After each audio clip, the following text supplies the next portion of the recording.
মোৰ অষ্টম মান শ্ৰেণীৰ ছাত্ৰ ছাত্ৰীসকল আজি আমি তোমালোকৰ গণিতৰ লেসন 15.2 আলোচনা কৰিবলৈ গৈছো গতিকে 15.2 লেসনটোত আমি জানিম এবাউট গ্ৰাফ আমি গ্ৰাফ কি বস্তু গ্ৰাফ কেনেদৰে আঁকিব লাগে আৰু আমি জানিম স্থানাংকৰ বিষয়ে আমি আপাৰ ক্লাছত গৈ পলাই স্থানাংক জ্যামিতি অৰ্থাৎ কোঅৰ্ডিনেট জিওমেট্ৰিৰ বিষয়ে পাম আৰু হেবোৰ পোৱাৰ আগতে আমি কোনো এটা ঠাইৰ কোনো এটা স্থানৰ স্থানাংক কেনেকৈ উলিয়াব লাগে আৰু স্থানাংক মানে কি এইবোৰৰ ধাৰণা আমি আজি লবলৈ যাম গতিকে তোমালোকক মই পোনপ্ৰথমে আৰম্ভণিৰ পৰা আমি পাঠটো বুজাবলৈ চেষ্টা কৰিম গতিকে যদি তোমালোকে মোৰ চেনেলটো নতুনকৈ আহিছা চেনেলটো সাবস্ক্ৰাইব কৰি দিবা আৰু ভিডিওটো ভাল লাগিলে লাইক কৰি দিবা আৰু বন্ধুবৰ্গৰ মাজত শেয়াৰ কৰি দিবা আৰু নোটিফিকেশন বেলটো অল কৰি দিবা যাতে সকলোবোৰ ভিডিও তোমালোকে পাবলৈ সক্ষম হোৱা পোন প্ৰথমে আমি আহাসুন এটা ডিসকাশন অৰ্থাৎ এটা আলোচনাত আমি ভাগ লওঁ আৰু এই আলোচনাটোৰ পৰাই কিন্তু আমাৰ আইডিয়াটো আমি পাই যাম যে কেনেকৈ আমি স্থানাংক উলিয়াব লাগে তো তোমালোকৰ অষ্টম মান শ্ৰেণীৰ 269 পেজত এটা ইয়াত আলোচনা দিছিলে যে ইয়াত শিক্ষক গৰাকী আৰু উৰ্মি আলোচনা কৰিছে শিক্ষকে সুধিছে উৰ্মি তোমালোকৰ ঘৰ ক'ত উৰ্মিয়ে কৈছে মাধৱপুৰত শিক্ষকে কৈছে মাধৱপুৰৰ কোনখিনিত উৰ্মিয়ে উত্তৰ দিছে যে মাধৱপুৰ চকৰ পৰা পূব দিশেৰে যাব লাগে স্যাৰ গতিকে এইটো চিত্ৰটোত চোৱা এইটো হৈছে মাধৱপুৰ চক মানে হৈছে চাৰিয়ালি চাৰিওফালৰ পৰা অহা যেটো চক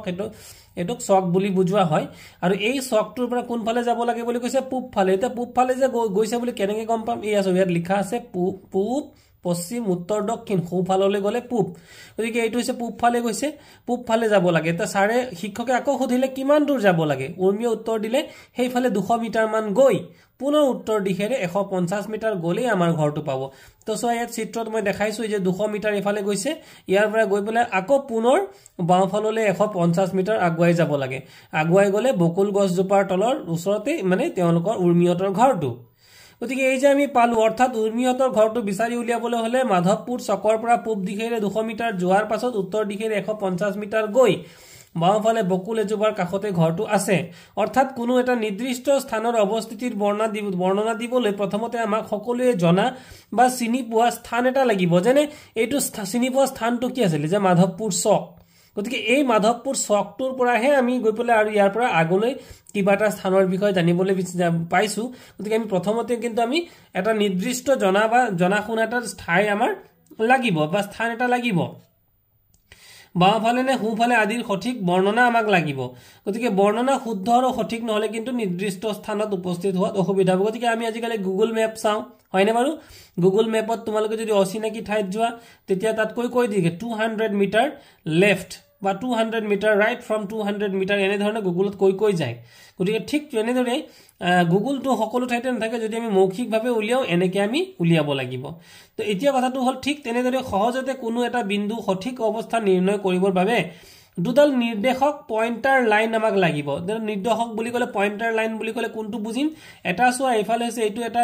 লাইন আৰু এটা ওপৰৰ ফালে লাইন গতিকে এই দুটা লাইনকে পইণ্টাৰ লাইন বুলি ক'ব কিন্তু আমাৰ জ্যামিতিৰ ক্ষেত্ৰত বা আমাৰ অংকৰ ক্ষেত্ৰতে পইণ্টাৰ লাইন দুটাৰ নামনো কি আমি জানো আহাস গতিকে ৰেখাৰ প্ৰয়োজন হয় বুলি কৈছে আৰু লেখ কাগজ মানে হৈছে গ্ৰাফ গতিকে এই যে আমি গ্ৰাফৰ যোনটো কাগজ উলিয়াম গতিকে লেখ কাগজত দুয়োডাল ৰেখা পৰস্পৰে লম্বভাৱে লোৱা হয় অৰ্থাৎ তাৰে এডাল অনুভূমিকভাৱে আৰু আনডাল উলম্বভাৱে থাকিব এই ৰেখা দুডালক অক্ষ এক্সিস বুলি কোৱা হয় সো এই চিত্ৰটোলৈ তোমালোকে মন কৰা এই যে দুডাল ৰেখা লোৱা হৈছে এইটো এটা এক্সিস এইটো এটা অক্ষ আৰু এটা এনেকে অক্ষ গতিকে উলম্বভাৱে ইটোৱে হিটোৰ লগত উলম্বভাৱে আছে অৰ্থাৎ ভাৰ্টিক্যালি আছে আৰু এটা হৈছে অনুভূমিক সোৱা এইটো হৈছে অনুভূমিক অক্ষ এইটোক তলৰ এনেকে যোৱাটোক অনুভূমিক অক্ষ বুলি কয় আৰু ওপৰলৈ যোৱাটোক কয় উলম্ব অক্ষ গতিকে যে অক্ষ দুটা আছে এটা নিৰ্দিষ্ট বিন্দুত in a particular point it have intersected এটা নিৰ্দিষ্ট বিন্দুত কটাকটি কৰিছে আৰু এই কটাকটি কৰা বিন্দুটোকে কি বুলি কোৱা হয় মূল বিন্দু কি বুলি কয় মূল বিন্দু গতিকে এইটো লিখিছো যে এই ও বিন্দুটোক মূল বিন্দু বুলি কোৱা হয়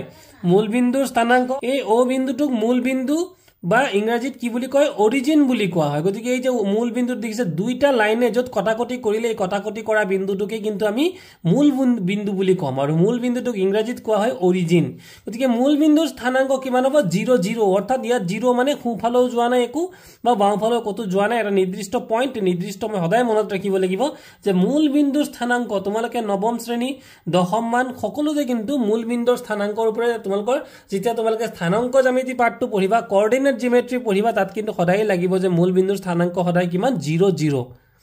এতিয়া x অক্ষ আৰু y অক্ষ থকা সমতলখনক কাৰ্টেজিয়া সমতল এই যে সমতলখন দেখিছা এটা হৈছে এইটো হৈছে x অক্ষ আৰু এইটো হৈছে y অক্ষ এই যিখন সমতল এই গোটেই সমতলটোকে কি বুলি কোৱা হয় কাৰ্টেজিয়া সমতল বুলি কয় কিয়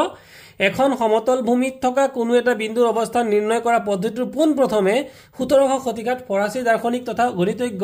ৰেনে ডেকৰ্ডিজে ব্যৱহাৰ কৰিছিল আৰু পিছলৈ তেওঁৰ সন্মানাৰ্থে এই পদ্ধতিটো কাৰ্টেজিয় স্থানাংক পদ্ধতি বুলি ব্যৱহাৰ কৰা হৈছিল গতিকে আমি সোঁফালে বাওঁফালে ইত্যাদিবোৰ ব্যৱহাৰ কৰি নাথাকো এতিয়া আমি যেতিয়া গণিতক আমি ওপৰৰ ক্লাছলৈ আহিছো আৰু গণিত পঢ়িছো গতিকে গণিতত আমি নিৰ্দিষ্ট কিছুমান সুন্দৰ ভাষা তাৰ স্থানাংক x অক্ষ y অক্ষ ইত্যাদিবোৰ আমি ব্যৱহাৰ কৰিম গতিকে যে কাৰ্টেজিয় পদ্ধতিটোত x আৰু y অক্ষই সমতলখনক চাৰিটা ভাগত বিভক্ত কৰিছে বুলি কৈছে আৰু এই যে চাৰিটা ভাগ যি চাৰিটা ভাগ এই যে চাৰিটা ভাগ তোমালোকে দেখিছা এই প্ৰতিটো ভাগকে কি বুলি কয় প্ৰতিভাগক চুক এই অসমীয়াত কোৱা হয় চুক আৰু ইংৰাজীত কোৱা হয় কোৱাড্ৰেন্ট এতিকে এই যে তোমালোকে দেখিছা গতিকে এইটো কেইটা চুক আছে তোমালোকে চিত্ৰটোলৈ দেখিলে দেখিবা যে প্ৰথমটো চুক এটো দ্বিতীয়টো চুক তৃতীয় চুক আৰু চতুৰ্থ চুক গতিকে প্ৰথমটো চুক চোৱা ইয়াত দুইটাই কিন্তু প্লাস প্লাস দ্বিতীয়টো চুকত প্ৰথমটো মাইনাস দ্বিতীয়টো প্লাস আৰু তৃতীয়টো চুকত দুইটাই হৈছে মাইনাস আৰু চতুৰ্থ চুকত প্ৰথমটো প্লাস আৰু দ্বিতীয়টো মাইনাস গতিকে এই যে চুক বিলাকে যে অক্ষ বিলাক গতিকে এইটোক আমি কি লিখো x বুলি লিখো ইয়াত x বুলি লিখিছে আৰু এইটোক আমি কি লিখো x ড্যাশ বুলি লিখো গতিকে এই যে x2 এটোই কিন্তু আমাক প্লাস অৰ্থাৎ এই সাইডটোক আমাক প্লাস বুজায় বিপৰীতে এই ফালৰ এই সাইডটোক আমাক মাইনাস বুজায় ঠিক তেনেকৈ y ৰ ওপৰৰ দিকটোত বুজোৱা হয় প্লাস আৰু তলৰ দিকটোত বুজোৱা হয় মাইনাস এই কথাটো তোমালোকে কিন্তু ভালদৰে মনত ৰাখি ল'ব লাগিব এতিয়া আহি গল যে লেক কাগজ বা চক কাগজ মানে কি গতিকে লেক কাগজ বা চক কাগজ হৈছে কিছুমান বৰ্গৰ জালি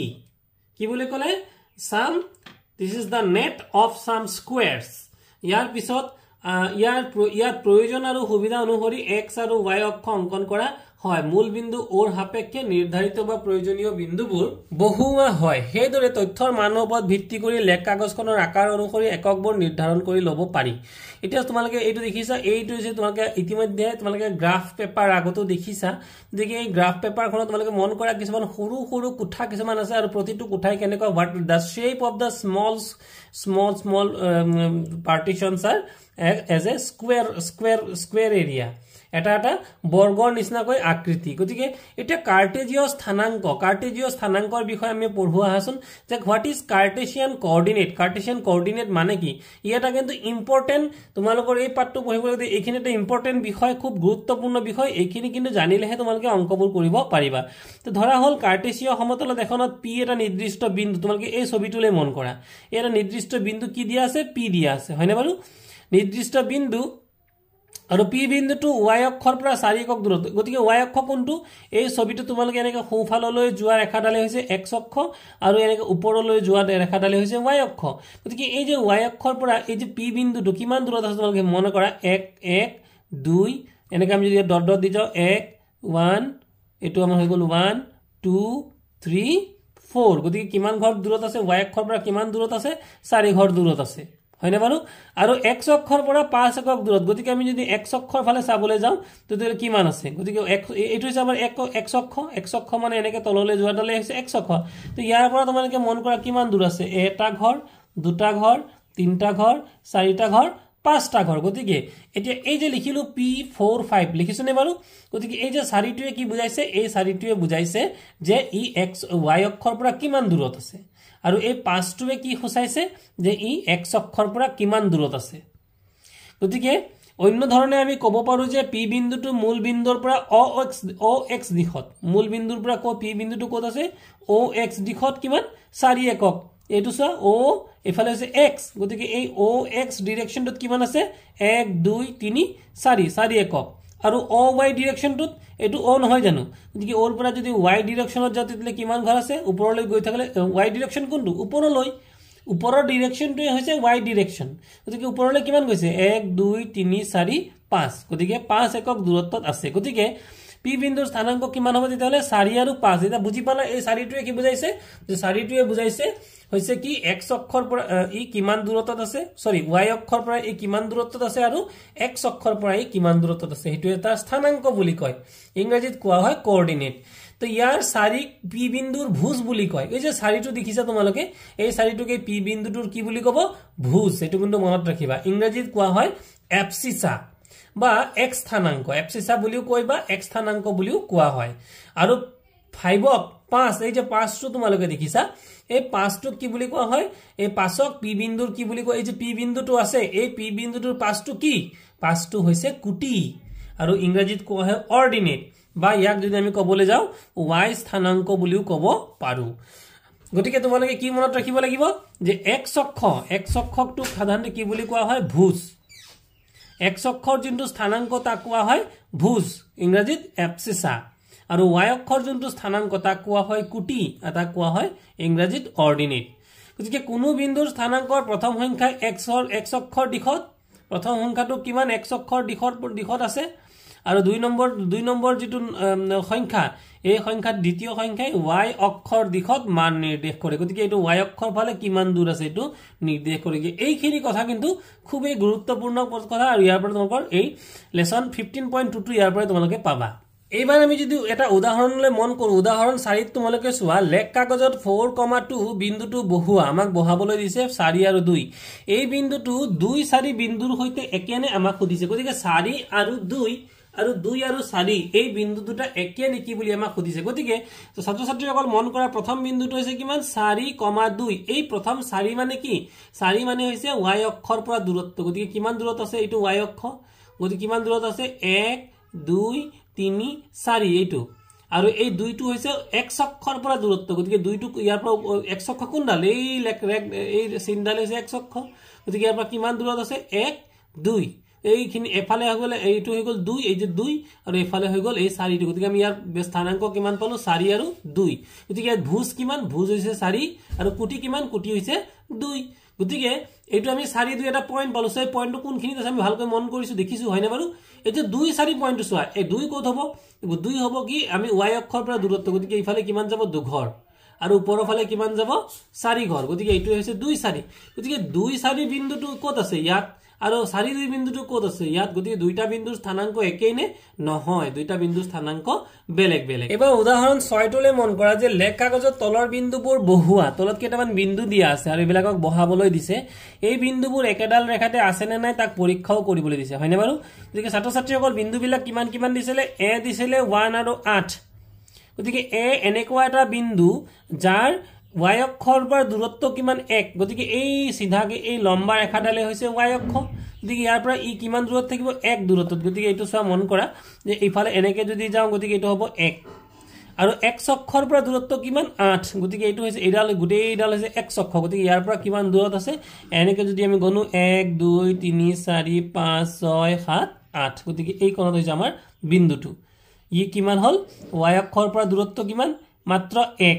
আৰু x অক্ষৰ পৰা দূৰত্ব কিমান এনেকে যদি আমি গণি যেহেতু আমি এতে 1 2 3 বুলি মাৰ্ক কৰি দিছো গতিকে আমি ইফালৰ পৰা দূৰত্ব যদি এনেকে গণিবলৈ যাও তেতিয়া কিমান হৈ গল 8 গতিকে আমাৰ বিন্দুটো কিমান পাম আমি a 1 আৰু 8 এটা এটা প্ৰথমটো পয়েন্ট হৈ গল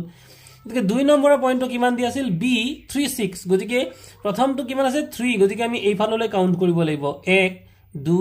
3 ইয়াত ৰল ইয়াৰ পৰা কলে গুছি যাব 6 মন কৰা b 3 6 গতিকে এবাৰ 6 টো কি y অক্ষৰ দিশত গুছি যাব গতিকে y অক্ষৰ দিশত যদি গুছি যায় তেতিয়ালে কিমান হৈ যাব 1 2 3 4 5 6 ইয়াত আহিলে দেখিছেন দুটা পয়েন্ট আমি পাই গলো এটো b36 পয়েন্টটো ইফালে আহিলে তাৰ পিছত আছিল কিমান তাৰ পিছৰ পয়েন্ট আছিল c54 গতিকে এটো হৈছে 5 c54 বুলি আছে গতিকে 5 প্ৰথমতে 5 টো চাম আমি 1 2 3 4 5 এই কোণত আহি পালাই ইয়াৰ পৰা কিন্তু আমি আতৰি গুছি না যাও ইয়াতে ৰৈ থাকিম ইয়াৰ পৰা ক'ত যাব লাগিব আকৌ যেনেকে উৰ্মিয়ে প্ৰথমতে 200 মিটাৰ কোন ফালে আহিছিলে ইফালে আহিছিলে তাৰ পৰা আকৌ 150 মিটাৰ ওপৰলৈ গুছি গৈছিলে মানে বাওঁফালে গুছি গৈছিলে গতিকে আমিও কিন্তু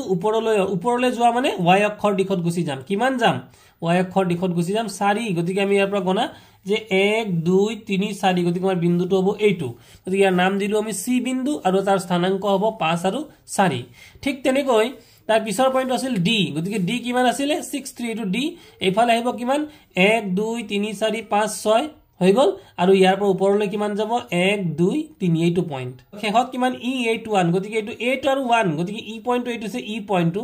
8 1 কেনেকৈ হ'ল আমি প্ৰথমতে এইফালৰ পৰা গণিম 1 2 3 4 5 6 7 8 এইকণত আমি ৰৈ গলো ইয়াৰ পৰা আকৌ কলৈ যাব লাগিব 1 মানে ওপৰৰ ফালে যাব লাগিব গতিকে এইটো হৈছে 1 গতিকে তোমালোকে মন কৰা যে এই যে এ বি সি ডি আৰু ই পইণ্ট কেইটা পালো গোটেই কেইটা যদি আমি এটা ৰেখা টানি দিওঁ গতিকে এটা সিধা ৰেখা হৈছে নে হৈছে গতিকে একেডাল ৰেখাতে ই আছে এটা তাৰপিছত আহি গল আমি প্ৰশ্নমালালৈ আহিছো এই যে 15.2 পাৰ্টটোত আহিলো যে তলৰ বিন্দুবোৰৰ ভুজ আৰু কুটি নিৰ্ণয় কৰা তো মৰমৰ ছাত্ৰ ছাত্ৰীসকল এটা স্থানাংক যেতিয়া দিয়া থাকে whenever a coordinate is given the first one is called the প্ৰথমটো কি কোৱা হয় ভুজ in Assamese and second one is call কুটি প্ৰথমটো কোৱা হয় এপসিসা আৰু দ্বিতীয়টো কোৱা হয় অৰ্ডিনেট গতিকে আমাক সুধিছে যে কি ভুজ আৰু কুটি আমাক কৈছে ভুজ আৰু কুটি নিৰ্ণয় কৰিবলৈ দিছে গতিকে প্ৰথমটো সদায় ভুজ দ্বিতীয়টো সদায় কুটি তা আমি লিখিছো 1 নং উত্তৰত 04 দিয়া আছিল ভুজ হৈছে কিমান 0 আৰু কুটি হৈছে 4 ঠিক তেনেকৈ 2 নংটোত কিমান আছিল 5 আৰু 9 গতিকে 5 টো কি হ'ব 5 ভুজ হ'ব 5 আৰু কুটি হ'ব 9 ঠিক তেনেকৈ ইয়াত যদি আমি চাবলৈ যাও এইটো 7 টো হ'ব ভুজ এইটো 7 টো হ'ব কুটি ইয়াত চাবলৈ গলে 5 টো হ'ব ভুজ 0 টো হ'ব কুটি তোমালোকে এখিনি লিখিবা এবাৰ আমি ইয়াতে 2 নম্বৰটো আমি আলোচনা কৰিছো 2 ৰ একত চোৱা তলৰ বিন্দুবোৰ কোন অক্ষত থাকিব লিখা গতিকে প্ৰথমটো কিমান দি আছে 3 গতিকে প্ৰথম বিন্দুটো প্ৰথম স্থানাংকটো অৰ্থাৎ যেটো ভুজটো মনত ৰাখিবা সদায় কোত থাকে x অক্ষত থাকে গতিকে x অক্ষত থকা বিন্দুটো হ'ব 3 আৰু y অক্ষত থকা বিন্দুটো হ'ব 0 ঠিক তেনেকৈ ইয়াতে x অক্ষত থকা বিন্দুটো কিমান হ'ব 0 আৰু y অক্ষত থকা বিন্দুটো 8 3 নম্বৰটোত x অক্ষত থকা বিন্দুটো 9 আৰু y অক্ষত থকা বিন্দুটো 0 আৰু 4 নম্বৰটোত এনেকৈ x অক্ষত থকা বিন্দুটো 0 আৰু y অক্ষত থকা বিন্দুটো 10 ইয়াৰ পিছত 3 নম্বৰটো মৰমৰ ছাত্ৰ ছাত্ৰী হকল 3 নম্বৰ 1 2 3 4 এই চাৰিটাংকত কিছুমান স্থানাংক দিয়া আছে আৰু এই স্থানাংক বিলাকত আমি কি কৰিব লাগিব লেখ কাগজত বহুৱাব লাগিব বহুৱাই পেলাই বিন্দুবোৰ মানে আমি উদাহৰণ 6ত দেখুৱাৰ দৰে যে একেডাল ৰেখাত আছে নে নাই আমি পৰীক্ষা কৰিব লাগে 4 নম্বৰ প্ৰশ্নটোত আছে লেখ কাগজত দুটা বিন্দু কি কৈছে বহুৱাবলৈ দিছে আৰু এই বিন্দু দুটাৰ মাজেৰে যোৱা ৰেখাডাল x অক্ষ আৰু y অক্ষত ছেদ কৰা বিন্দু দুটাৰ স্থানাংক নিৰ্ণয় কৰিব লাগে গতিকে ছাত্ৰ ছাত্ৰীসকল আমি আহাচোন এই প্ৰশ্ন দুটা সমাধান কৰো আমাৰ ছাত্ৰ ছাত্ৰীসকল এই যে আমি 3 নম্বৰৰ একটোত কিছুমান আমাৰ স্থানাংক দিয়া আছিল গতিকে স্থানাংক বিলাকৰ কাৰণে আমি পোন প্ৰথমে এডাল এনেকে এডাল x অক্ষ টানি ললো আৰু এইফালে এনেকে উলম্বভাৱে এডাল আমি y অক্ষ আমি টানি ললো ঠিক আছে গতিকে এই যে দুটা বিন্দুৱে কটাকটি কৰা বিন্দুটো কি বুলি কৈছিলো মূল বিন্দু ইংলিশত কি বুলি কয় অৰিজিন গতিকে এটো o বুলি লিখিম আৰু ইয়াৰ স্থানাংক মূল বিন্দুৰ স্থানাংক তোমালোকে পাইছিলা কিমান 0 আৰু 0 গতিকে তুমি সদায় লিখি লব লাগিব এতিয়া এই যে x অক্ষডালৰ সোঁফালটোক আমি x পজিটিভ অৰ্থাৎ x প্লাস বুলি লিখো আৰু x অক্ষৰ বাওঁফালটোক x মাইনাস ঠিক তেনেকে y অক্ষৰ ওপৰৰ ফালটোক y প্লাস আৰু তলৰ ফালটোক y মাইনাস বুলি আমি লিখো এতিয়া আমি ইয়াতে কি কৰিব লাগে বিন্দুবোৰ বহুৱাব লাগে গতিকে আমাৰ প্ৰথম বিন্দুটো প্ৰশ্নত দিয়া আছিল কিমান প্ৰথম বিন্দুটো দিয়া আছিল গতিকে প্ৰশ্নটোলৈ মন কৰা প্ৰথম বিন্দুটো দিয়া আছিল a 2 2 গতিকে a 2 2 মানে x ৰ ফাললৈ 2 আৰু y ৰ ফাললৈ কিমান যাব 2 x ৰ ফাল কোনটো x ৰ ফাল হৈছে আমি গ্ৰাফৰ দণ্ডটোৰ পৰা সোঁ ফাললৈ ইয়াতে বৰ্তমান আমি সোঁ ফাললৈ আহিছো গতিকে এনেকৈ অনুভূমিক দিশটোলৈ আহিলে 1 2 ইয়াত ৰৈ দিলু ৰুৱাৰ পিছত আকৌ y অক্ষলৈ যাবলৈ y অক্ষ কোন ফালে আছে ওপৰৰ ফালে গতিকে হৈছে 1 2 গতিকে আমাৰ প্ৰথমটো পইণ্ট হ'ব এইটো দ্বিতীয়টো পইণ্ট কিমান হ'ব এই দ্বিতীয়টো পইণ্ট আছে 3 3 গতিকে 1 2 3 ওপৰলৈ গুছি গলো 1 2 3 গতিকে এইটো পইণ্ট হ'ব তৃতীয়টো পইণ্ট কিমান হ'ব তৃতীয়টো পইণ্ট হ'ব যে কিমান দিয়া আছে তৃতীয়টো পইণ্টত দিয়া আছে 5 5 গতিকে 1 2 3 4 5 এইটো পইণ্টত আহিল আৰু ওপৰলৈ গুছি যাব কিমান 5 গতিকে 1 2 3 4 5 এইটো পইণ্ট আমাৰ আহি গল চতুৰ্থটো পইণ্ট কিমান দিয়া আছিল 6 6 গতিকে আমি যদি চাও 1 2 3 4 5 6 ইয়াত আমি ৰৈ দিলু ৰুৱাৰ পিছত আমি কোন ফালে যাম ওপৰৰ ফালে যাম কিমান 1 2 3 4 5 6 আৰু গৈ পেলাই এই যিকোন জায়গাত ফাইনালি আমি গৈ পেলাই পালো হে ফাইনালি গৈ পোৱা ঠাইখনতে আমি কি কৰিম তাতে আমি বিন্দুটো আমি আঁকি দিম এতিয়া এই যে চাৰিটা বিন্দু পালো এই বিন্দু চাৰিটা একেডাল ৰেখাতে গৈছে নে নাই তাক আমি প্ৰমাণ কৰিব লাগে আৰু চিত্ৰটোৰ পৰা আমি দেখাই পাইছো যে চাৰিটা বিন্দু একেলগে গৈছে গতিকে এই চাৰিটা বিন্দু যদি আমি এনেকে সংলগ্ন কৰি দিও বা লগ লগাই দিও এনে ধৰণে আমি যদি লগ লগাই দিও ই নিশ্চয় কি হৈছে একেডাল ৰেখাতে কিন্তু গৈছে গতিকে এয়া পাই গলো লগতে ইয়াত এটা কথা তোমালোকে মন কৰিবা ছাত্ৰ ছাত্ৰী সকল ইয়াত মই কাখতে লিখিছো যে এটা সৰু বৰ্গৰ দিঘ 1 একক গতিকে ইয়াত তোমালোকে মন কৰা এই যে 0 0 ৰ পৰা ইয়াত কিমান 1 1 ৰ পৰা ইয়াত কিমান হৈছে 2 অৰ্থাৎ 1 আৰু 1 1 2 2 1 3 3 1 4 মানে প্ৰতিটো ঘৰ কিমান কে আছে 1 একক আছে 1 একক কে আছে কিন্তু ছাত্ৰ ছাত্ৰী সকল তোমালোকে যোনটো গ্ৰাফ লেখ কাগজ ব্যৱহাৰ কৰিবা তাত কিন্তু এই ইয়াত যেনেকে 0 ৰ পৰা 1 মই মাত্ৰ এটা স্কয়াৰ হে পাইছো তাত কিন্তু তোমালোকে এনেকে সৰু সৰুকে কেইটা স্কয়াৰ পাবা 5টা স্কয়াৰ পাবা কেইটা পাবা বুলি কলো 5টা আৰু এনেকে ইফালে কেইটা পাবা 5টা পাবা গতিকে মই 0 ৰ পৰা 1 এটো এটা তোমালোকে 1 বুলিয়ে ধৰিবা কিন্তু ইয়াতে আমি কি লিখিছো আমি ইয়াত লিখিছিলো যে এটা সৰু বৰ্গৰ দিক কিমান 1 একক তোমালোকে কিন্তু এনেকুৱা হলে লিখিব লাগিব এটা মজত এটা লিখি তোমালোকে লিখিব লাগিব 5টা সৰু বৰ্গৰ দিক ইকুৱেল টু 1 একক তোমালোকে যদি গ্ৰাফ পেপাৰ ব্যৱহাৰ কৰা তেতিয়া হলে 5টা বুলি লিখিবা আৰু যদি এনেকুৱা বহি তোমালোকে ব্যৱহাৰ যেটো নেকি তোমালোকক আসলতে বিদ্যালয়ৰ পৰা দিয়ে এনেকুৱা কোঠা থকা কোঠাযুক্ত কিছুমান বহি তোমালোকে পোৱা আৰু এই বহিটো যদি তোমালোকে লিখা তেতিয়া হলে কিন্তু এটা সৰু বৰ্গ বুলি আমি লিখিব পাৰো কাৰণ ইয়াত সৰু সৰুকে কোনো ভাগ কৰি দিয়া নাই 5টাকে ভাগ কৰি দিয়া নাই যেহেতু তোমালোকে আপাৰ ক্লাছত গলা ক্লাস 8 পালা গতিকে তোমালোকে আপাৰ ক্লাছত গলে এনেকুৱা ধৰণৰ গ্ৰাফ তোমালোকে নাপাবা তোমালোকে 5টাকে কোঠা বনাই থকা গ্ৰাফ ডালেই পাবা গতিকে সেই গ্ৰাফটো তোমালোকে যদি এটা ঘৰ মানে 5টা ঘৰ মিলাইহে এক হ'ব ইয়াত লিখিব লাগিব যে 5টা সৰু বৰ্গৰ দিক সমান 1 একক গতিকে এ আছিল 3 ৰ 1 নম্বৰ প্ৰশ্নটো 3 ৰ 2 নম্বৰ প্ৰশ্নটো তেনেকৈ দিয়া আছিল কিছুমান স্থানাংক দিয়া আছিল প্ৰথমটো স্থানাংক দিয়া আছিল কিমান 4 আৰু 0 গতিকে আমি এই 4 0টো কি কৰিলো ইয়াতে আমি প্ৰথম ইফালে আমি কিমান আহিম 1 2 3 4 গতিকে ইফালে আহিলো 4 আৰু 4 ৰ পৰা ওপৰলৈ কিমান যাব লাগিব ওপৰলৈ যাব লগিয়া নাই কাৰণ 0 গতিকে এটো কোত থাকি যাব পুন সাথে ই x অক্ষৰ ওপৰতে এই বিন্দুটো বহি যাব গতিকে এই বিন্দুটো আমি সো ওপৰলৈ কিন্তু এঘৰো নিয়া নাই কিয় বিকজ ইট ইজ 0 ইজ হিয়াৰ या 0 আছে গতিকে আমি ওপৰলৈ বা তললৈ নিয়া নাই আমি ইয়াতে বহাইছো আৰু যত নেকি আমি প্ৰথম ভুজ আমাৰ ভুজ কিমান 4 আৰু কুটি কিমান কুটি হৈছে 0 ঠিক তেনেকৈ তাৰ পিছৰ বিন্দুটো কিমান দি আছিল 4 আৰু 2 গতিকে ইফালে 4 আহিল আৰু ওপৰলৈ কিমান যাব 1 2 গতিকে এটো বিন্দু হ'ব তাৰ পিছৰটো আছিল 4 5 গতিকে ইফালে আহিব 4 আৰু ওপৰলৈ যাব 5 এটো বিন্দু হ'ল তাৰ পিছৰটো আহিব 4 আৰু ওপৰলৈ যাব 6 গতিকে এইকেইটা আমাৰ হ'ব আকিবলগিয়া বিন্দু বিলাক গতিকে আমি স্পন্সাৰে দেখিয়ে পাইছো যে বিন্দুৰ কেইটা লগ লগাই দিলে এটা কি হ'ব এটা নিৰ্দিষ্ট একেটা ৰেখাতে যাব গতিকে এটো আমি লগ লগাই দিও এনেকে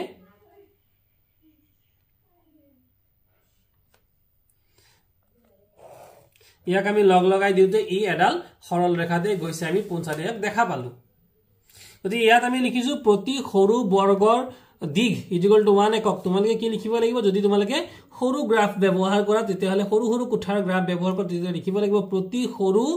প্ৰতি 5টা ইয়াত লিখিব লাগিব 5টা প্ৰতি 5টা সৰু বৰ্গৰ দিঘ ইকুৱেল টু 1 একক এয়া আছিল 3 ৰ 2 নম্বৰটো আমি প্ৰশ্ন উত্তৰ এবাৰ 3 টোলৈ আমি যাও 3 নম্বৰ অংকটো ঠিক তেনেকৈ আমাক বিন্দু কিছুমান দিয়া হৈ আছিল আৰু এই বিন্দুবোৰ দিয়া হৈ আছিল যে এটো আমি বিন্দু বিলাক বহুৱাইছিল প্ৰথমটো আমি এটো মূল বিন্দু 0 ইয়াত আমাৰ ইয়াৰ স্থানাংক কিমান হ'ব 0 0 মানে ভুজ 0 আৰু কুটিও কিমান হ'ব 0 সদায় মূল বিন্দুৰ স্থানাংক কিমান কোঅৰ্ডিনেট কিমান হ'ব সদায় 0 0 মূল বিন্দুটো ক'ত থাকে যত নেকি দুডাল ৰেখাই কটাকটি কৰে হেতু হৈছে মূল বিন্দুৰ স্থানাংক এই যে পাৰ্টিকুলাৰ এই পইণ্টটো কটাকটি যে কৰিছে এটোকে কোৱা হয় মূল বিন্দুৰ স্থানাংক বা ইংৰাজীত কোৱা হয় অৰিজিন এতিয়া এফালে আহিছিল আমাৰ এটা পইণ্ট দি আছিল 1 2 গতিকে 1 মানে কি x ৰ ফালে এটো আছে এটো এফালে x ৰ ফালে কিমান আহিব 1 আৰু y ফালে কিমান যাব 2 গতিকে এটো পইণ্ট আহিব তাৰ পিছত দিয়া আছিল 4 4 গতিকে x ৰ ফালে আহিল কিমান 4 আৰু y ফালেও কেনে কিমান গুছি গল 4 গুছি গল গতিকে ছাত্ৰ ছাত্ৰী সকল ইয়াৰ আগতে আমি যে 1 2 3 4 এনেকে এটা দাগ মানে এটা ঘৰ আমি দাগ দি লৈছো আৰু তাৰ পিছৰ পইণ্টটো আছিল এইটো যে এফালে x ৰ ফালৰ পৰা আহিল 6 আৰু y ফাললৈ মানে অৰ্থাৎ ওপৰৰ ফাললৈ গুছি গল কিমান 7 গতিকে এটো হৈ গল 6 আৰু 7 গতিকে তিনটা পইণ্ট পালো এতে এই তিনটা বিন্দু যদি আমি লগ লগাই দিও এডাল একেটা সৰল ৰেখাত আছে নে নাই আমি পৰীক্ষা কৰিব লাগে গতিকে আমি যদি এনেকে লগ লগাই দিও তো তোমালোকে মন কৰা এডাল লগ লগাই দিলু আৰু ইফালে এনেকে যদি আমি লগ লগাই দিও তেতিয়া হলে কিন্তু এটো এটা এডাল সৰল ৰেখাত আছে নে বাৰু নাই ই এটা সৰল ৰেখাত নাই গতিকে আমি লিখি দিব লাগিব যে ইয়াতে বিন্দুবোৰ তোমালোকে নাম দি কি দিছো আমি PQR গতিকে PQR বিন্দু কিটা একেডাল সৰল ৰেখাত নাই আৰু ইয়াত আমি লিখিছিলো যে এটা সৰু বৰ্গৰ দিক কিমান 1 একক তোমালোকে লিখিবা 5টা সৰু বৰ্গৰ দিক ইকুৱেল টু 1 একক ঠিক তেনেকৈ 3 ৰ 4 নম্বৰ অংকটো আমি তেনেকৈ দুইফালে এটা x অক্ষ আৰু এটা y অক্ষ আমি লৈ লৈছিলো লৈ পেলাই এই বিন্দুকিটা বহুৱাইছিলো আৰু এই বিন্দুকিটা বহুৱাৰ ফলত আমি দেখা পালো যে এই বিন্দুকিটা কিন্তু কোনো কাৰণতে সৰল ৰেখা গঠন নকৰে এই দুটা বিন্দু আমি পালো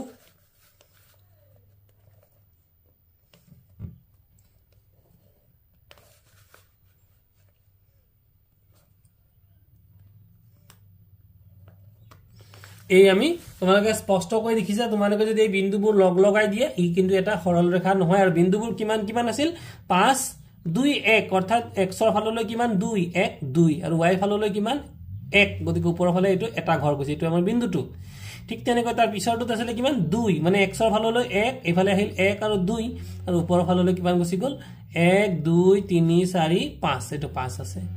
এটো বিন্দু কিমান 5 5 এফালে আহিল 5 আৰু ওপৰলৈ ফাললৈ গল 5 গতিকে 5 5 আৰু এটো 7 7 এফালেও 7 ওপৰলৈ গল 7 গতিকে এই যে বিন্দুবোৰ কিন্তু আমাৰ কি হোৱা নাই একেডাল সৰল ৰেখা থকা নাই ইয়াতো তেনেভাবে লিখিছো যে প্ৰতি এক ঘৰ বৰ্গ সমান এককক তোমালোকে লিখিবা প্ৰতি 5 ঘৰ বৰ্গ ইকুৱেল টু 1 একক এবাৰ 4 নম্বৰ অংকটোত আমাক প্ৰশ্ন দিয়া আছিল 4 নম্বৰটো আছিল লেখ কাগজত 2 6 5 3 বিন্দু দ্বাৰা বহুৱা গতিকে 5 3 অৰ্থাৎ x ৰ ফাললৈ কিমান আহিব 1 2 3 4 5 এফালে 5 আহিল আৰু ওপৰলৈ কিমান যাব 1 2 3 গতিকে এই বিন্দুটো হৈ গল 5 3 আৰু বিন্দুটোক আমি নাম দিলু b আৰু ইয়াৰ আগৰ বিন্দুটো 2 6 অৰ্থাৎ x ৰ ফাললৈ কিমান আহিব 1 2 আৰু ওপৰৰ ফাললৈ কিমান গুছি যাব 1 2 3 4 5 6 গতিকে হৈ গল 2 6 তে ছাত্ৰ ছাত্ৰী হল এটো ভুজ কিমান হল 2 আৰু কুটি কিমান হল 6 এতিয়া এই ৰেখাডাল যদি আমি লগ লগাই দিও তেতিয়ালে আমি দেখা পাইছো যে এই ৰেখাডালে কিন্তু কি কৰিছে y অক্ষক এটা বিন্দুত কাটিছে হয়নে বাৰু ঠিক তেনেকৈ x অক্ষকো কিন্তু এটা বিন্দুত কাটিছে যে y অক্ষক কটা বিন্দুটোৰ আমি নাম কি দিলু c দিলু আৰু যদি কাটিছে কোত কাটিছে ইয়াত সোয়া ওপৰৰ ফাললৈ গৈছে যেতেল ইয়াত কিমান x কিমান হ'ব যেহেতু x ৰ ফালি আহাই নাই গতিকে x ৰ ফালে কিন্তু আগবাঢ়ি আহা নাই সম্পূৰ্ণৰূপে x অক্ষটোকে কাটিছে x অক্ষত কাটিলে মনত ৰাখিবা x অক্ষত কাটিলে তেতিয়া কিমান হৈ যায় যদি সৰি y অক্ষত কাটিলে তেতিয়া x স্থানাংক অৰ্থাৎ ভুজ 0 হয় যেতিয়া y অক্ষত কাটে তেতিয়া ভুজ 0 হয় আৰু y অক্ষত এটা কাটিছে গতিকে y কিমান আমি গণিললে 1 2 3 4 5 6 7 8 গতিকে আমাৰ ভুজ হৈ গল 8 গতিকে বিন্দুটোৰ স্থানাংক কিমান হ'ব 0 আৰু 8 ঠিক তেনেকৈ এইবাৰ বিন্দুটোৱে কোত কাটিছে এইবাৰ বিন্দুটোৱে কাটিছে 8 0 অৰ্থাৎ 0 কি হোৱাৰ কাৰণে হল যেহেতু এই বিন্দুটোৱে কোত কাটিছে x অক্ষত কাটিছে গতিকে x অক্ষত কাটিলে y কিমান হয় y সদায় 0 হয় গতিকে আমাৰ কিমান হ'ব 1 2 3 4 5 6 7 8 গতিকে এই বিন্দুটো কিমান হল 8 অৰ্থাৎ ভুজ কিমান ভুজ হৈছে 8 আৰু কুটি কিমান কুটি হৈছে 0 গতিকে আমাৰ নিৰ্ণয় বিন্দুটো কিমান হ'ব 0 C08 আৰু D80 এবাৰ ছাত্ৰ ছাত্ৰী সকল 5 নম্বৰ অংকটো আমি গণিতৰ কিতাপখনতে আলোচনা কৰিবলৈ চেষ্টা কৰিম গতিকে 5 নম্বৰ অংকটোত কিছুমান ছবি দিয়া আছিল আৰু এই ছবিবিলাকৰ স্থানাংক উলিয়াবলৈ গতিকে এই যে তোমালোকে এটা প্ৰথমতে এইটো এটা আয়ত দেখিছা এই আয়তটোৰ কেইটা বিন্দু আছে A B C আৰু D হয়নে বাৰু এই বিন্দুবোৰৰ স্থানাংক উলিয়াবলৈ গতিকে এইফালে কিমান হ'ব এইফালে হৈ গল 1 আৰু ওপৰলৈ কেই ঘৰ গৈছে 1 ঘৰ গতিকে এই স্থানাংকটো হ'ব মানে A 1,1 অৰ্থাৎ ভুজ কিমান ভুজ 1 আৰু কুটি হৈছে 1 ঠিক তেনেকৈ বি বিন্দুটোৰ স্থানাংক ইফালে কিমান গলো আমি 1 2 3 4 গতিকে বি বিন্দুটোৰ স্থানাংক কিমান হৈ যাব বি বিন্দুটোৰ স্থানাংক হ'ব আমি প্ৰথমতে ব্ৰেকেট দি পেলাই লিখিম ব্ৰেকেট দি তোমালোকে আমি ইয়াত পেন্সিল ব্যৱহাৰ কৰিছো ব্ৰেকেট দি পেলাই তোমালোকে ইয়াত লিখিবা যে কিমান আহি গল 4 আহি গল গতিকে আমাৰ ভুজ কিমান হ'ব 4 আৰু ওপৰলৈ কেই ঘৰ গল এক ঘৰ মাত্ৰ গতিকে ইয়াত কুটি কিমান হ'ব 1 গতিকে বি বিন্দুৰ স্থানাংক হ'ব 4 1 ঠিক তেনেকৈ সি বিন্দুৰ স্থানাংক কিমান হ'ব 1 2 3 4 যেহেতু আমি ভুজৰ ফালে কিমান আহিলো 4 আহিলো গতিকে সি বিন্দুৰ স্থানাংক হৈছে 4 আৰু কুটি কিমান 1 2 3 এফালৰ পৰা ইয়াৰ পৰা যদি গণু 1 2 3 গতিকে হৈ গল 3 গতিকে আমাৰ এই সি বিন্দুৰ স্থানাংক হ'ব 4 3 এ বিন্দুৰ স্থানাংক হ'ব 1 1 আৰু ডি বিন্দুৰ স্থানাংক এফালৰ পৰা আমি আহিলো 1 আৰু ওপৰলৈ গুছি গলো কেই ঘৰ গলো 1 2 3 গতিকে ওপৰলৈ গলো 3 ঘৰ গতিকে ডি বিন্দুৰ স্থানাংক হ'ব 1, 3 গতিকে ভুজ কিমান ভুজ হৈছে 1 কুটি হৈছে 3 এবাৰ যদি আমি ওপৰৰ এই সামন্তৰিকটোৰ ফালে যাওঁ, এইটো এটা সামন্তৰিক, গতিকে সামন্তৰিকটোৰ ফালে যদি চাবলৈ যাওঁ, গতিকে পি বিন্দুৰ স্থানাংক কিমান হ'ব? গতিকে এক্সৰ ফাললৈ কিমান আহিছে? 1 আহিছে, আৰু ৱাইৰ ফাললৈ তলৰ পৰা কিমান গৈছে? 6 ঘৰ গৈছে, গতিকে ইয়াৰ স্থানাংক হ'ব 1 আৰু 6। ঠিক তেনেকৈ কিউ বিন্দুটোৰ স্থানাংক এক্সৰ ফাললৈ আহিছে 5 আৰু ৱাইৰ ফাললৈ গৈছে 6, গতিকে ইয়াতো হ'ব 5,6।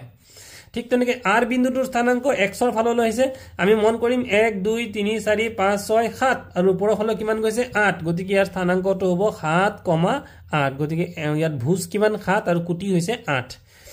ইয়াৰ পিছত এছ বিন্দুটো, গতিকে এছ বিন্দুটোৰ স্থানাংক তোমালোকে মন কৰা, গতিকে এক্সৰ ফালৰ পৰা তুমি ভালকে তোমালোকে চিত্ৰটো লৈ চোৱা, 1 2 3, এক্সৰ ফাললৈ আমি গ'লো 3 আৰু ৱাইৰ ফালে কিমান গৈছো? 8, গতিকে এছ বিন্দুৰ স্থানাংক হ'ব 3,8। গতিকে মৰমৰ ছাত্ৰী ছাত্ৰীসকল, ঠিক তেনেকৈ আশা কৰিছো তোমালোকে এইবোৰো তোমালোকে উলিয়াব পাৰিবা। আচলতে অকমান আমি কৰি গ'লে কিন্তু আমাৰ অতি সহজে আমি উলিয়াব পাৰো। তথাপিতো এতিয়া এই বিন্দু যদি আমি চাওঁ, ই বিন্দুটো আমি চাওঁ, গতিকে এই বিন্দুটো কিমান হ'ব? আমি এনেকে 1 2 3 4 5 6, গতিকে এইফালে কিমান আহিলো? 6 আহিলো, তাৰমানে ভুজ কিমান আহিলো? ভুজ আহিলো 6। কোটি কিমান হ'ব? ওপৰলৈ যোৱা 1, গতিকে মাত্ৰ 1, গতিকে 6 1। এনেকে এই বাকী তিনিটা বিন্দুৰ তোমালোকে স্থানাংক উলিয়াবাচোন। আৰু এইবাৰ যদি ত্ৰিভুজটোলৈ গুচি যাওঁ, গতিকে ত্ৰিভুজৰ এই যে বিন্দুটো এন বিন্দুটো আছে, এন বিন্দুটো যদি আমি এনেকে মন কৰো, কিমান আছে? 1 2 3 4 5 6 7 8 9 10, 10ৰ পৰা কিন্তু এনেকে চিধা চিধি গলৈকে আছে, গতিকে আমাৰ এক্স অৰ্থাৎ ভুজ কিমান হৈ আছে? ভুজ হৈ আছে 10। আৰু কোটি কিমান হ'ব তেতিয়াহ'লে? কোটি মানে যে ঘৰ ওপৰলৈ গৈছে, ইয়াৰ পৰা আৰম্ভ কৰি ইয়াৰ পৰা তোমালোকে মন কৰা, ইয়াৰ পৰা যদি ওপৰলৈ চাওঁ আমি এনেকে এইডাল যদি তুলনা কৰো, গতিকে কিমান গৈছে? 8 ঘৰ গৈছে, গতিকে এইটো হ'ব এন বিন্দুটোৰ স্থানাংক হ'ব 10,8, অৰ্থাৎ ভুজ হ'ব 10, কোটি হ'ব 8। গতিকে এনেধৰণে বাকী বিন্দুবোৰ তোমালোকে উলিয়াবা বুলি মই আশা ৰাখিছো। আৰু তোমালোকে কেনেধৰণে পাইছা মোক কমেন্ট বক্সত কমেন্ট কৰি জনাবাচোন। লগতে জনাবলৈ বিচাৰিছো যে আমি 15.1 15.12 আমি তোমালোকে যিসকলে নাপালা, গতিকে আমি ডেসক্ৰিপশ্যনত গৈ পেলাই আমি 15.12 লিংকটো পেষ্ট কৰি দিম, গতিকে তাতো তোমালোকে ডেসক্ৰিপশ্যনত গ'লে 15.12 চাব পাৰিবা। আৰু ইয়াৰ পূৰ্বৱৰ্তী ভিডিঅ'বোৰ যিমান ভিডিঅ'বোৰ আছে তোমালোকে চাবলৈ বিচাৰা, তেতিয়াহ'লে তোমালোকে মোৰ প্লে লিষ্টত গুচি যাবা। প্লে লিষ্টত গ'লে তাত ক্লাছ 8 মেথছ SCERT তাতে চালে তোমালোকে গোটেইবোৰ ভিডিঅ' তোমালোকে পাই যাবা। এবাৰ আহি গ'লো আমি তাত 6 নম্বৰ প্ৰশ্নটোলৈ, যে শুদ্ধ অশুদ্ধ বিচাৰ কৰা আৰু অশুদ্ধবোৰ শুদ্ধ ৰূপত লিখা। এতিয়া প্ৰথম প্ৰশ্নটো দিছিলে এটা বিন্দুৰ স্থানাংক 5 0, কিমান? 5 আৰু 0, মানে ভুজ 5 কোটি 0 হলে বিন্দুটো y অক্ষত থাকিবনে নাথাকে? যেতিয়া y অক্ষত থাকে তেতিয়াহ'লে আমি কি কৈছিলো? এটা আমি জানিব লাগিব। এইটো চোৱা, আমি মন কৰিবা, y অক্ষত থাকিলে এক্সৰ মান সদায় 0 হয়, অৰ্থাৎ ভুজ 0 হয়। ইয়াত 0 হৈছে নে? ভুজ নাই হোৱা, তেতিয়াহ'লে এইটো প্ৰথমটো কি হ'ব? ভুল হ'ব। তাৰপিছত 2 নম্বৰ প্ৰশ্নটো দিছিলে এটা বিন্দুৰ x স্থানাংক 0 কিন্তু y স্থানাংক 0 নহয়, তেন্তে বিন্দুটো x অক্ষত থাকিবনে? x স্থানাংক কিমান বুলি কৈছে? 0, গতিকে x স্থানাংক 0 হলে y অক্ষত থাকে বুলি কৈছে। ইয়াত কৈছে কি? প্ৰশ্নটো মন কৰা যে এটা বিন্দুৰ x স্থানাংক 0 আৰু y স্থানাংক 0 নহয় বুলি কৈছে, তেন্তে বিন্দুটো y অক্ষত থাকিব। শুদ্ধ হয় নে নহয়? তে y অক্ষত থাকিলে x ৰ মান কি হ'ব লাগিব? 0 হ'ব লাগিব। গতিকে x স্থানাংক 0 বুলি অলৰেডি কৈছে, ইতিমধ্যে কৈছে ইয়াত যে x স্থানাংক 0 আৰু y স্থানাংক 0 নহয়, গতিকে হয় বিন্দুটো কি হ'ব? মানে y অক্ষত থাকিব আৰু এটো শুদ্ধ হ'ব। তাৰপিছত দিছে 3 নম্বৰ প্ৰশ্নটোত মূল বিন্দুৰ স্থানাংক 0 0, গতিকে বাৰম্বাৰ মই কৈ আহি আছো যে মূল বিন্দুৰ স্থানাংক সদায় 0 0 হয়, গতিকে এটা শুদ্ধ উত্তৰ। গতিকে মৰমৰ ছাত্ৰ ছাত্ৰীসকল, আজিলৈ মই তোমালোকৰ 15.2 আলোচনা কৰিলো। ইয়াৰ পৰৱৰ্তী ভিডিঅ'টোত মই 15.3 আলোচনা কৰিম। আৰু যদি ভিডিঅ'বোৰ ভাল পাইছা তেতিয়াহ'লে লাইক কৰি দিবা আৰু তোমালোকৰ বন্ধুসকলৰ মাজত সদায় শ্বেয়াৰ কৰি দিবা। Thank U.